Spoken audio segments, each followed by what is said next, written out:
गुरुर्ब्रह्मा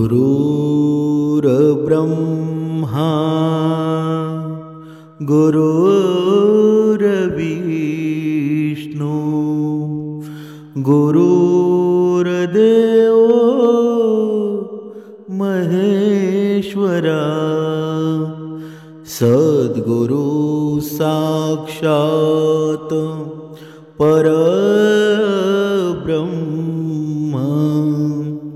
तस्मै श्री सद्गुरुवे नमः।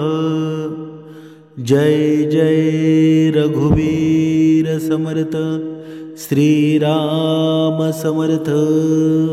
सद्गुरु चरणांना नतमस्तक होऊन आपण या सुंदर सकाळच्या तेजोमय वातावरणामध्ये या निरूपणास सुरुवात करूया। मायबाप सज्जनांचं स्वागत आहे। समर्थांनी सांगितलंच आहे ना की मनुष्याची प्रगती आहे ना ती एवढी झाली आहे की हजारो किलोमीटर दूर असलेल्या त्या व्यक्तीला सुद्धा बघता येतं, त्या व्यक्तीचा आवाज सुद्धा ऐकता येतो, त्या व्यक्तीला व्हिडिओ कॉलवर सुद्धा बघता येतं। आणि अधोगती इतकी झालेली आहे ना की जवळ बसलेल्या माणसाच्या व्यथा आणि वेदना दिसत नाहीत। या आजची वस्तुस्थितीच आहे ना। म्हणजे काय? म्हणजे समर्थांनी सांगितलेलं आहे बघा, आपण कधी कधी अशा मित्रांमध्ये बसतो की मित्र आपल्याला विचारतात की जग चाललं कुठे आणि तू चालला कुठे? म्हणजे जग चंद्रावर गेलं आणि तू खालीच आहेस। पण समर्थांनी सांगितलेलं आहे ना की माणसाची मनाची वेदना, मनामधलं दुःख जोपर्यंत समोरच्याला ओळखता येत नाही ना तोपर्यंत खरी प्रगती कधीच होऊ शकणार नाही। कारण का? कारण संकटाचा काळ आहे ना तो प्रत्येकाचा ठरलेला असतो। तो कायम कुठेच मुक्कामाला राहत नसतो। परिस्थिती अशीही असू द्या, कशीही असू द्या, ही जगण्याची हिंमत आहे ना ती मनुष्याने कायम लक्षात ठेवायला हवी। कारण योग्य वेळ आल्यावर आहे ना आंबट कैरी सुद्धा गोड आंब्यामध्ये परिवर्तित होत असते। म्हणजे काय? म्हणजे ज्या माणसाच्या मनामध्ये स्वार्थ नसतो तीच माणसं बरोबरला बरोबर म्हणत असतात आणि चुकीला चूक म्हणण्याची हिंमत ठेवतात ना। पण आजच्या या कलियुगामध्ये तसं राहिलं आहे का? मनुष्य पैशापायी आपलं जीवन संपूर्ण टाकतो, पैशापायी काही वाईट कृत्य सुद्धा करतो। म्हणजे आपण संसारामध्ये पाहिलं असेल बघा, आपण म्हणतो मुलगी शिकली मोठी झाली, पण आपण हे कधीच म्हणत नाही मुलगी शिकली, मुलगी सुसंस्कृत जेव्हा होईल ना तेव्हाच खरी मोठी होईल। बघा, कधी कधी आपण ऐकलं सुद्धा असेल मुलगी बापाकडे असते ना तेव्हा आपली गरिबीमध्ये ती जीवन जगत असते, पण जेव्हा नवऱ्याकडे जाते तेव्हा तिला गरिबीचं जीवन सहन होत नाही। म्हणजे काय? म्हणजे बापाची गरिबी प्रत्येक मुलीला झेलता येते, पण आपल्या नवऱ्याची गरिबी जी झेलते ना तीच खरी स्त्री असते। आणि ही स्त्री आपण आहोत का? कधीतरी आपण स्वतःला म्हणत असतो स्त्री खूप पुढे गेली आहे, पण जी सुसंस्कृत स्त्री आहे ना ती स्वतःला ओळखते। ज्यावेळी आपल्या बापाकडे गरिबी असते त्यावेळी आपण सर्व काही गोष्टी मॅनेज करत असतो, पण जेव्हा नवऱ्याकडं गरिबी येते ना, जी नवऱ्याची गरिबी स्त्री हँडल करते ना तीच खरी स्त्री आहे। म्हणूनच समर्थांनी सांगितलेलं आहे आजच्या संसाराचा पाया आहे ना ही स्त्री आहे। जर स्त्रीनं सुसंस्कृत झाले नाही ना तर संसार कधीच योग्य मार्गावर चालणार नाही। म्हणजे हे नवरा बायकोची ही दोन चाकं आहेत ना, हा छापा आणि काटा आहे। ही दोन सायकलची चाकं एक जरी पंक्चर झाला ना तरी सुद्धा सायकल पुढे जात नाही। म्हणून दोन्हींनी सुद्धा योग्य मार्गावर यायला हवं। पण स्त्रीनं 3 गोष्टी लक्षात ठेवा। कारण या निरूपणामध्ये आहे ना प्रत्येक स्त्रीला आपण कोण आहोत, आपण आपल्या पतीशी कसं वागलं पाहिजे तरच आपल्या संसारामध्ये आनंद निर्माण होईल, हे प्रत्येक स्त्रीनं लक्षात घ्यायला हवं। प्रत्येक स्त्रीनं या 3 गोष्टी कायमच्या लक्षात ठेवा. ज्यांची लग्न झालेली असतील किंवा लग्न झालेली जरी नसतील ना, आयुष्यामध्ये येणाऱ्या ह्या अडचणी आहेत या 3 गोष्टीमुळे येत असतात. आणि या 3 गोष्टी कोणत्या आहेत ना, ते आता तुम्ही लक्षात ठेवा. पहिली गोष्ट, आपल्या नवऱ्याची तुलना आहे ना, ती इतरांसमोर कधीच करू नका. आपण काय करतो बरं? आपला नवरा जर गरीब असेल ना, तर आपण आपल्या नवऱ्याला टोमणे मारत असतो. बघा, माझा मित्र किती श्रीमंत आहे, माझा हा नातेवाईक किती श्रीमंत आहे. पण आपण मात्र नवऱ्याचा संसार कसा चांगला चालावा ना, त्याच्या या धाडामध्ये कशी भर पडावी ते मात्र विसरून जातो. पण आपण मात्र आपल्या नवऱ्याला गरीब म्हणतो. मग आपल्या संसारामध्ये आनंद निर्माण कधी होईल का? कधीच होणार नाही. म्हणून अगोदर तुलना करणं थांबवा. कारण तुमच्या जे नशिबात होतं ना, तेच तुम्हाला मान्य करावं लागेल. पण आपल्या नवऱ्याचा संसार, आपल्या नवऱ्याच्या पैशामध्ये कशी वाढ होईल हे जर तुम्ही पाहिलं ना, तर तुमचा संसार सुद्धा सुखाचा होईल. आता दुसरी गोष्ट पाहूया. त्याच्या आर्थिक अडचणींमुळं कधीच त्याला टोमणे मारू नका.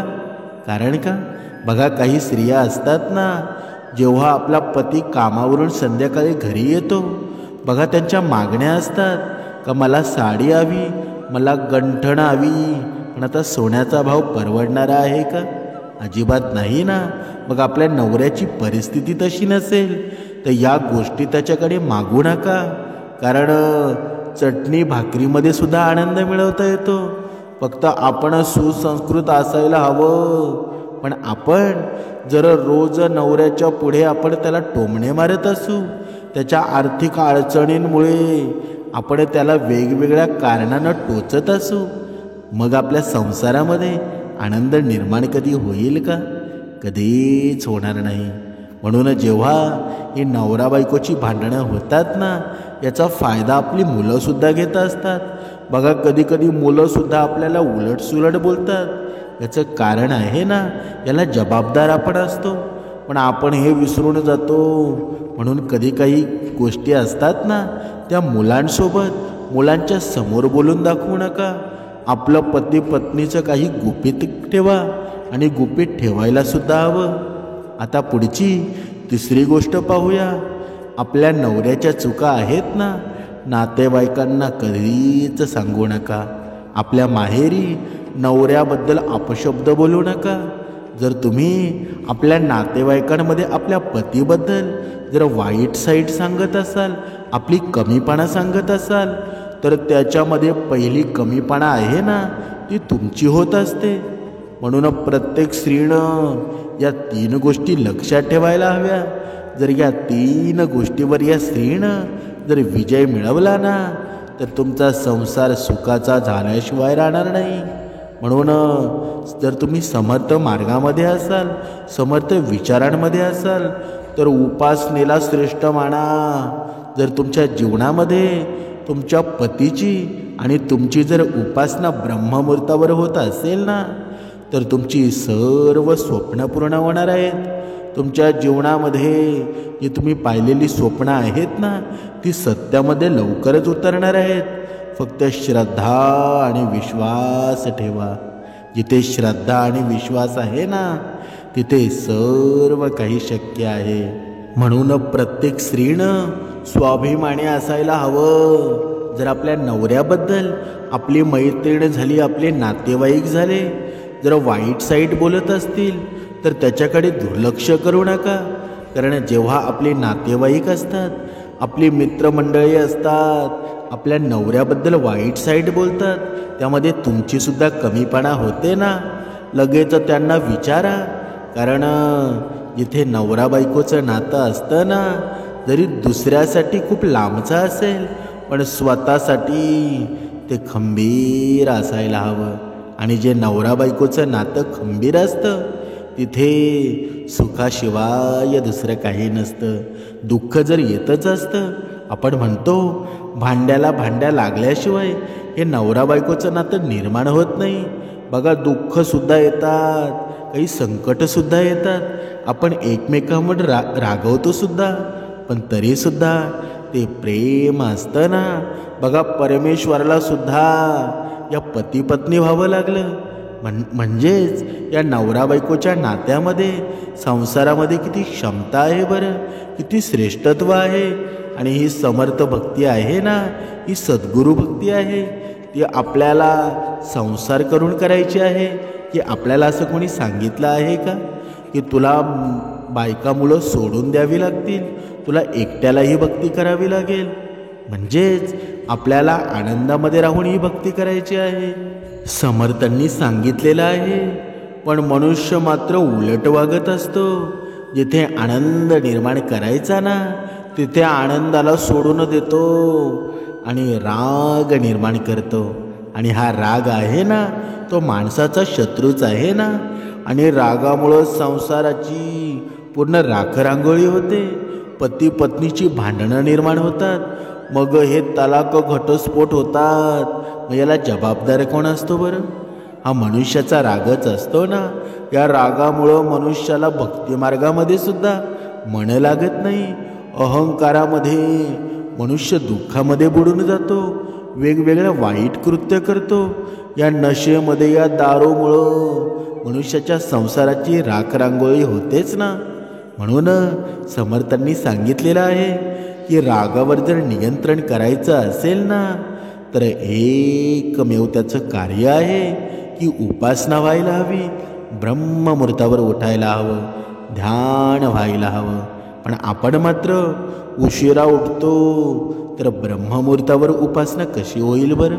बघा, या रागावर मनुष्यानं नियंत्रण कसं मिळवायचं ना, बघा एका उदाहरणाद्वारे पाहूया. एकदा तथागत भगवान बुद्ध राजगृह येथील वेळोवनामध्ये उपदेशासाठी गेले असताना तेथील लोकांना सदाचाराचा उपदेश करण्यासाठी ते काही दिवस तेथे थांबले. त्यांना उपदेश, त्यांनी सांगितलेल्या गोष्टी ऐकून अनेक लोक प्रेरित व्हायचे. रोज अनेक लोक त्या बुद्धांना भेटण्यासाठी तिथे यायचे आणि आपल्या मनातील शंका बुद्धांना विचारायचे, आपले दुःख त्यांना सांगायचे. आणि बुद्ध अतिशय सोप्या शब्दामध्ये त्यांना त्यांच्या प्रश्नांची उत्तरंसुद्धा द्यायचे. यामुळं अनेकांना त्यांच्याविषयी आदरसुद्धा वाटायचा. आणि त्याच नगरामध्ये भारद्वाज गोत्रातील एक ब्राह्मण आपल्या धनजाणी नावाच्या पत्नीसोबत तिथे राहायचा. आणि या धनजाणीला बुद्धाबद्दल प्रचंड आदर वाटायचा. तिचा पती मात्र सतत त्यांना दोषी ठरवायचा, दोषी द्यायचा. रागाने आंधळा होऊन तो नेहमी बुद्धांविषयी अपशब्द बोलायचा, त्यांचे दोष सांगत फिरायचा. बघा, कधी कधी मनुष्याच्या जीवनामध्ये सुद्धा ना एखाद्या भक्ती मार्गाला एवढा दोष देतो ना की त्याचा मृत्यू येतो, तरी सुद्धा दोष द्यायचं तो कमी करत नाही. पण अशा माणसाची अधोगतीच होत असते ना. म्हणून तिचा हा पती होता ना, तो वेळोवेळी परमेश्वराला दोष देत असे. एके दिवशी तो थकून घरी आला आणि हातपाय धुवून जेवायला बसला. मनात बुद्धांबद्दलचा राग खदगतत होता. त्याची पत्नी धनंजयनी जेवणाचे ताट घेऊन त्याच्या पुढे आली आणि तिच्या मनात बुद्ध, धम्म आणि संघ यांच्याविषयी श्रद्धा होती. आपल्या पतीला जेवण वाढताना अचानकपणे तिने बुद्धांना वंदन असो असे 3 शब्द म्हटले. आपल्या पत्नीनं केलेलं बुद्धांचं स्मरण, त्यांना केलेलं वंदन त्या क्रोधी माणसाला मुळीच रुचलं नाही. तो रागाने लाल बुंद झाला. त्याचा राग एवढा चढला, जेवणाचे ताट त्याने बाजूला सारत तिच्यावर ओरडत तो म्हणाला, तू पापी चांडाळी नाहीस, मूर्ख आहेस. त्या निर्बुद्ध व्यक्तीची स्तुती करतेस, त्याला वंदन करतेस. मी गावभर त्याचे दोष सांगत फिरतो आणि तू त्याच्याविषयी श्रद्धा बाळगतेस. धनंजयनी ती पत्नीनं शांतपणे म्हणाली, बुद्धांच्या मनामध्ये सर्वांविषयी प्रेम आहे. ते श्रेष्ठच आहेत. या पृथ्वीवर त्यांना दोष देऊ शकेल असा मला कोणी दिसत नाही. तुम्ही स्वतः त्यांच्याजवळ जा आणि अनुभवसुद्धा घ्या. आपली पत्नी धनंजयीचं हे बोलणं ऐकून तो अधिकच चिडला आणि रागारागामध्ये तो बुद्धांकडे गेला. स्वतःवरचं नियंत्रण गमावलेला तो बुद्धांच्या शेजारी जाऊन बसला. बुद्धांनी त्याच्याकडे बघितलं तेव्हा म्हणाला, बुद्धा, लोक तुझी स्तुती करतात, तुला ज्ञानी समजतात. हे जर खरं असेल ना तर मला माझ्या प्रश्नांची उत्तरं दे. बुद्ध शांतपणे उत्तरले, होय नक्कीच, निसंकोचपणे विचार. तेव्हा काहीशी रागानेच तो म्हणाला, कशाचा नाश केल्यावर माणूस सुखी होतो बरं? कशाचा नाश केल्यावर त्याला शांत झोप लागते बरं? कोणत्या गोष्टीचा नाश करणं तुला आवडतं? बुद्ध म्हणाले, हे ब्राह्मणा, क्रोधाचा नाश केल्यावर माणूस सुखी होतो. क्रोधाचा नाश केल्यावर माणूस शांत झोप लागते. त्यामुळं मला क्रोधाचा नाश करणं आवडतं. बुद्धांचं हे उत्तर ऐकून तो थोडा शांत झाला आणि पुढे म्हणाला, अरे, क्रोध आधी माणसाला मधुर वाटतो, पण क्रोधामुळे माणूस आंधळा होतो.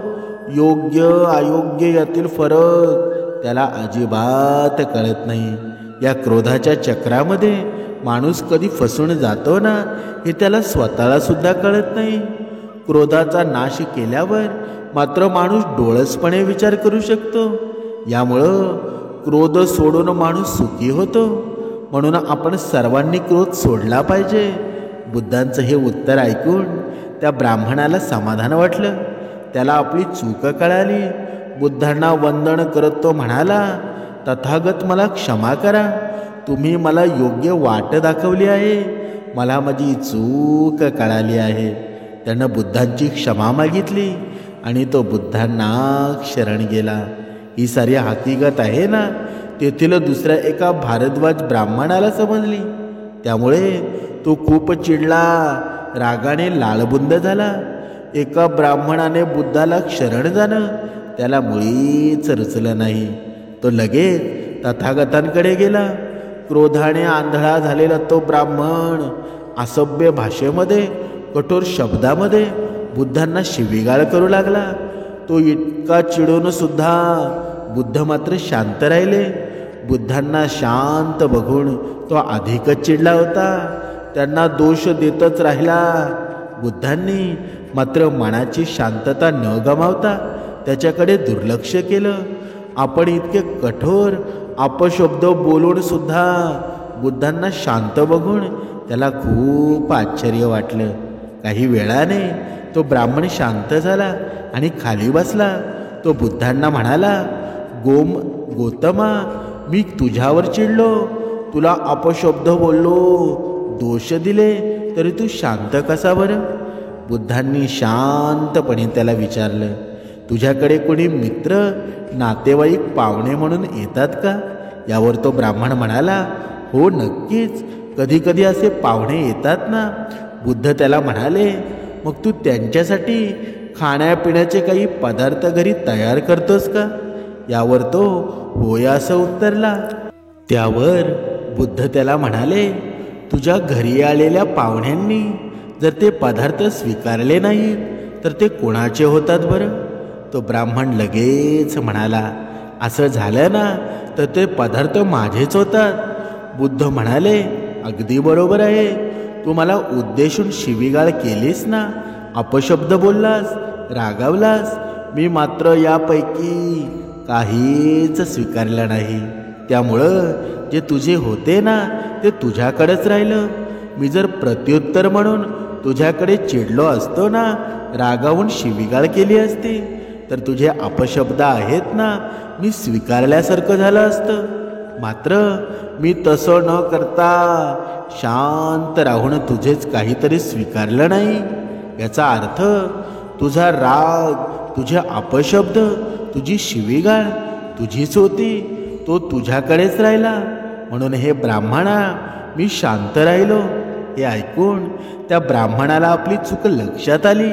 त्याला समजावत बुद्ध शांतपणे म्हणाले, क्रोधामुळं माणूस आंधळा होतो, आपली विचार करण्याची शक्ती हरवून बसतो. त्यामुळं तो इतरांवर चिडून अपशब्द बोलतो, रागारागामध्ये त्यांच्याशी भांडतो, शत्रुत्व ओढवून घेतो. या सर्वांमुळे तो दुःखीच होतो ना. म्हणूनच ज्ञानी माणूस मात्र हे सर्व जाणतो. त्यामुळं तो क्रोध करणाऱ्यावर चिडत नाही, अपशब्द बोलल्याने दुःखी होत नाही. क्रोध करणाऱ्यावर तो प्रेमाने मात करतो. ज्ञानी माणसाची ही सहनशीलता आहे ना, हाच त्याचा विजय असतो. पण मनुष्य मात्र हे विसरून जातो ना. त्यामुळे तो अपशब्द शिवीगाळ सहन करून शांत राहतो. म्हणून हे ब्राह्मणा, कोणतेही कारण असो, माणसानं कधीच चिडू नये, दुसऱ्यांबद्दल अपशब्द बोलू नये, संयम गमावू नये, तुझे कल्याण हो. हे सर्व ऐकल्यावर त्या ब्राह्मणानं बुद्धांना वंदन केलं आणि त्यांना शरण गेला. अशा प्रकारे प्रत्येक वेळी बुद्धांनी शांतपणे अज्ञानाला या ज्ञानाच्या आधारे, द्वेषाला प्रेमाच्या आधारे आणि उतावीळपणाला संयमाच्या आधारे जिंकलं. या कथेचं तात्पर्य काय आहे बरं? हा क्रोध आहे ना, हा माणसाचा शत्रू आहे. समर्थांनी सांगितलंच आहे ना, ज्याच्या जीवनामध्ये क्रोध असेल ना, त्याच्या जीवनामध्ये अहंकार सुद्धा असतो. पण त्या उलट ज्याच्या जीवनामध्ये नम्रता असेल तर त्याच्या जीवनामध्ये आनंद सुद्धा असतो. म्हणून हा क्रोध माणसाचा शत्रू आहे. क्रोधामुळे माणूस आंधळा होऊन इतरांवर चिडतो, वाईट बोलतो, इतरांना शत्रू समजायला लागतो आणि या सर्वामुळे तो दुःखीच होतो ना. त्यामुळे कोणतंही कारण जरी असलं ना, तरी माणसाने क्रोधित होऊ नये, इतरांना अपशब्द बोलू नये. पण मनुष्य तसा वागतो का बरं? कधीच वागत नाही. म्हणून आपण पाहत होतो की नवरा बायकोचं हे नातं असतं ना, त्याच्यामध्ये जर सर्वात मोठा जर शत्रू कोणी असेल ना, तर हा क्रोध आहे, हा संशय आहे, हा राग आहे. म्हणून आपल्या नवरा बायकोचं नातं सुंदर कधी होईल बरं? जेव्हा जीवनामध्ये हा क्रोध नावाचा शत्रू आहे ना, तो मुळासकट निघून जाईल, हा अहंकार निघून जाईल, हा संशय निघून जाईल, तेव्हाच संसार सुखाचा होईल. पण हा संसार हे सर्व कधी निघून जाईल कधी बरं? जेव्हा आपण श्रवण करू, समर्थांनी सांगितलेल्या मार्गावर चालू, समर्थांचे उपदेश, समर्थांचे नियम आपल्या जीवनामध्ये आचरू, तेव्हा जे होईल ना, तसं घडेल का? म्हणून प्रत्येक मनुष्यानं रोज ब्रह्ममुहूर्तावर उठायला हवं. जी आपली स्वप्ने आहेत, जे आपण काही ठरवलेल्या गोष्टी आहेत. बघा, कधी कधी मनुष्याच्या जीवनामध्ये एवढी साडेसाती लागून जाते की सर्व काही व्यवस्थित असताना सुद्धा, नोकरी व्यवस्थित असताना सुद्धा दुःख मनुष्याला सोडत नाही. याचं कारण काय आहे बरं? आपण अध्यात्मामध्ये नसतो, आपण भक्तिमार्गामध्ये नसतो, आपण ब्रह्ममुहूर्तावर उठत नाही. जो मनुष्य ब्रह्ममुहूर्तावर उठून उपासना करतो ना, त्याच्या जीवनात जरी किती मोठं दुःख आलं ना, तरी ते सावरण्याची क्षमता भगवंत देत असतो. कारण ब्रह्ममुहूर्त म्हणजे ना, भगवंताची शक्ती तिथे पूर्ण स्पष्ट दिसत असते. तुम्ही ब्रह्ममुहूर्तावर एकदा उठून बघा. ब्रह्ममुहूर्ताची वेळ आहे ना, प्रत्येक निरूपणामध्ये सांगण्यात आलेली आहे. 3:40 ब्रह्ममुहूर्त पहाटे चालू होत असतो आणि तो जेमतेम जास्तीत जास्त 6 वाजेपर्यंत असतो. म्हणजे या 3:40 ते 6 वाजेच्या दरम्यान आपल्याला उठायचं आहे आणि उठून सकाळी आंघोळ करून आपल्याला उपासनेला बसायचं आहे. आणि ही जागा अशी असावी ना की त्या जागेवर आपण बसावं, तिथून हळवार तो वारा यायला हवा. असं म्हणतात ना की ब्रह्ममुहूर्तावर येणारा वारा स्वर्गातून येत असतो. म्हणून ब्रह्ममुहूर्तावर उठायची सुरुवात करा.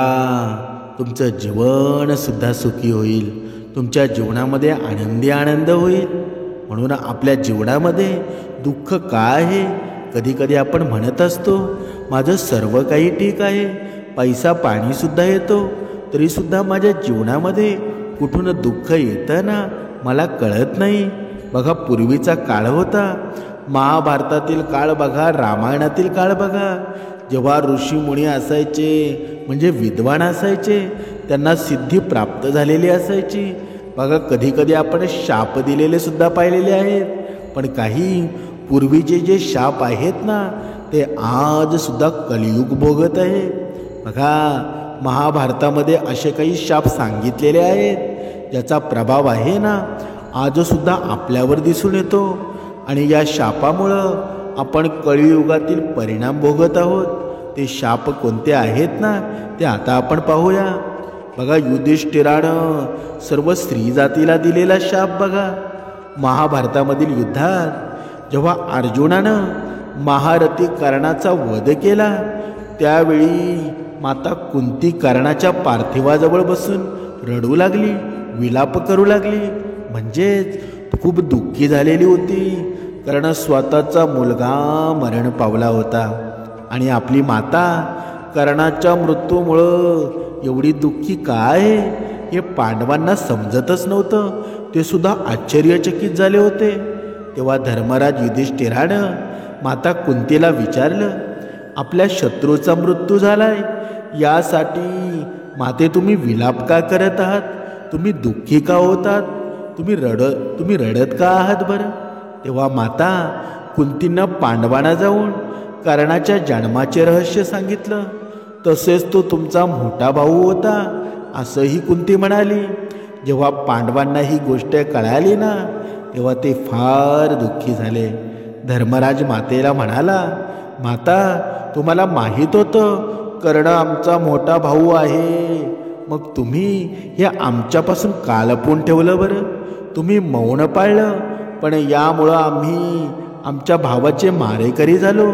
म्हणून या कुरुक्षेत्रावर उभा राहून धरती, आकाश आणि दिशांना साक्षी मानत सर्व स्त्री जातीला मी शाप देतो की जगातील कोणतीही स्त्री महत्त्वाची गोष्ट कधीच गोपनीय म्हणजे लपवून ठेवू शकणार नाही. बघा म्हणजे काय? म्हणजे आता आपण म्हणत असतो ना, एखाद्या स्त्रीला कोणती गोपित लक्ष सांगताना लक्षात ठेवा की ती स्त्री आहे ना, बघा ती स्वतःच्या मनामध्ये कधी काही ठेवू शकत नाही. हा शाप आहे ना, तो महाभारतातील शाप आहे. आता तुम्हाला समजलंच असेल. आता इथे काही स्त्रिया म्हणतील की आम्ही कधी कधी गुपित आमच्या मनामध्ये ठेवतो, पण हा सर्वांसाठी शाप लागू होत नाही. कधी कधी आता तुम्हाला ही कथा सांगायची म्हणून हे सांगितलं, पण आताची स्त्री आहे ना, ती स्त्रीसुद्धा पुरुषांप्रमाणे कमवू लागली आहे. म्हणजेच आत्ताची स्त्री सर्व गुण संपन्न आहे. पण फक्त त्या स्त्रीनं सुसंस्कृत झालं ना, तर तिने संसारामध्ये सुद्धा सुख निर्माण करेल. पूर्ण जगामध्ये सुद्धा तिला कोणीच तडजोड करू शकत नाही, कारण ती सर्वश्रेष्ठच होती ना. माता दुर्गेचा ती अवतार होती. म्हणूनच समर्थांनी सांगितलेलं आहे, आजची स्त्री सर्वश्रेष्ठ स्त्री आहे. तिला सर्व काही ज्ञात आहे. पहिलेचा काळ होता की स्त्रीला घराबाहेर पडण्याची मुभा नव्हती, पण आता तसं राहिलं आहे का? स्त्री स्वतः कमवू शकते, स्वतः सर्व काही करू शकते. पण समर्थांनी सांगितलेलं आहे, पण पती पत्नीचं नातं आहे ना, ते सर्वश्रेष्ठ आहे.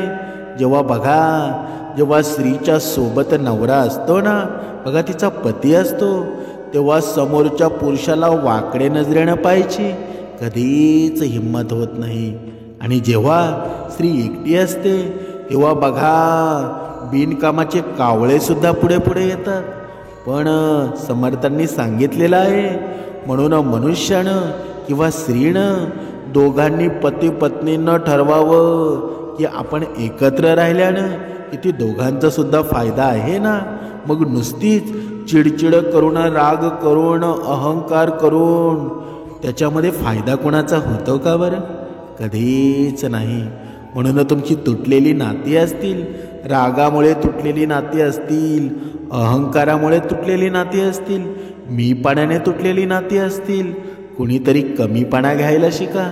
जोपर्यंत जिथे कमी नम्रपणा आहे ना, तिथे सर्व सुख मिळेल. पण जिथे नम्रपणा नाही, तिथे दुःखाशिवाय काहीच नाही. तिथे दुःखाचाच बाजार असेल. म्हणूनच समर्थांनी सांगितलेलं आहे, आयुष्यामध्ये तुम्ही कितीही पैसा कमवा, कितीही धनदौलत कमवा, कितीही मोठे बंगला गाडी असू द्या, पण जर तुमच्या पती पत्नीचं पटत नसेल, तुमच्या पती पत्नीमध्ये रागलोभ असेल, तुमच्या दोघांमध्ये संशय असेल, तर ते समाधान निर्माण होईल का? कधीच होणार नाही. म्हणून या क्षणिक गोष्टी आहेत ना, त्यांच्या मागे मागे फिरू नका.